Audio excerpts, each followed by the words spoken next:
Elizabeth was in ninth grade at Montrose. She loved school.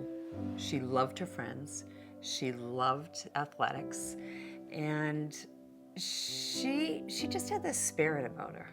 She started to have really severe headaches, and we didn't think much of it. We had her eyes checked and everything seemed fine. And then she couldn't go to school anymore. Her headaches were so severe.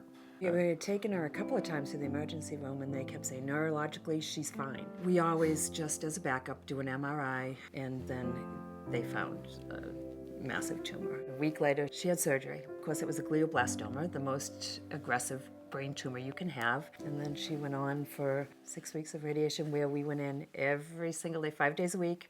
Her classmates were wonderful. They ended up buying her an iPad because she wasn't able to go into school. And so they wanted to be able to have constant contact with her. But when she was able to go back to school, Sam would bring her to class in her wheelchair. We were all so happy to see her. And at the time she had a cane and a wheelchair in case she got tired, but she was very adamant about using her cane and her brace to help her walk. And so I was in all her classes, so I was in charge of wheeling around her wheelchair and just helping her with all her books and stuff. We've known Liz's husband for many years. Our two older daughters, Alicia and Hannah, both have Crohn's disease, and he's their GI doctor. So we walked in and we met Liz, and she's full of personality. And she's all dressed up with her stockings and her high tops, and we just smiled. I mean, the minute we saw her, we just smiled. She immediately took to Elizabeth, and Elizabeth took to her. So she just has a way about her. Liz is the type of person that you immediately feel close to. You know, she kind of brings you into her space. We both like sweets. We always had to have the sweets of the week taste test. So perhaps it was Three Musketeer and Milky Way bars were going to be compared. Oreos versus Chips Ahoy. We'd set up a system and we would discuss before she got to clinic, and I would go out and purchase what we needed, and then we would decide what we were going to try out and to see what was the winner. Liz cared not just for Elizabeth, but really in so many respects cared for our family. While we're on our Make-A-Wish trip for Elizabeth, Ben was diagnosed with stage 4 lymphoma. You have to try to make it better as best as you can. Even if you can't fix it all the way and fix it the way they'd like it, you can try to do what you could do, which is holding a hand, smiling, hugging, just listening. Sometimes you listen to the good and the bad. Okay, ready? Am I counting or am I just doing? You know, that's what doctors and nurses do. They care, they can sometimes alleviate the pain, sometimes they can cure, sometimes they can just be with.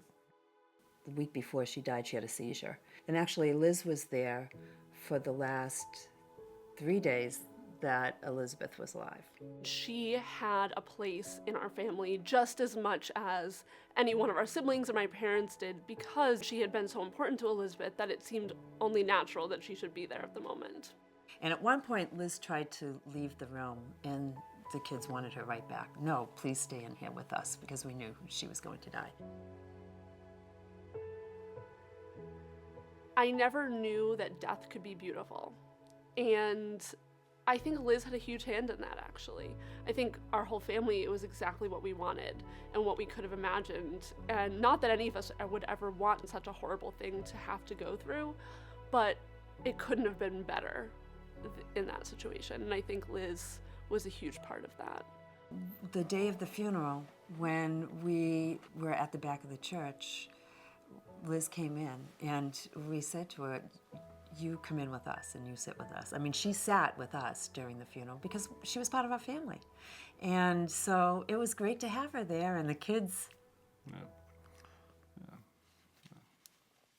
Hail, Holy Queen enthroned. I think we are eternally grateful to Liz for all of the things that she did for Elizabeth and for our whole family during the time that Elizabeth was sick and dying.